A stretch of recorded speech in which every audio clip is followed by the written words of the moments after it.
3 बच्चों मासूम बच्चों के सामने उनकी माँ को इज्तमाई ज़्यादती का निशाना बनाया जाए।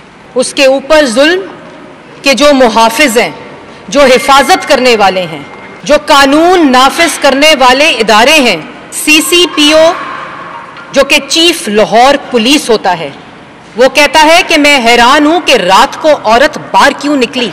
औरत जब रात को 3 बच्चों के साथ बाहर निकली तो वो GT रोड पर क्यों नहीं गई, वो मोटरवे पर क्यों गई। खातून की गाड़ी में पेट्रोल क्यों खत्म हो गया और उसने चेक क्यों नहीं किया। वो औरत किसी ड्राइवर के साथ क्यों नहीं थी। ये वो है जो रियासत का बयान दे रहा है।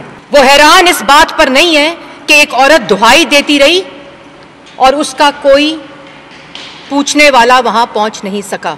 CCP Lahore, chief police Lahore का बयान उन मुजरिमों को इनकरेज कर रहा है, उनका साथ दे रहा है, इन्वेस्टिगेशन पर असर अंदाज हो रहा है और कह रहा है कि गलती उस मां की है जिसको इज्तमाई ज़्यादती का निशाना बनाया गया।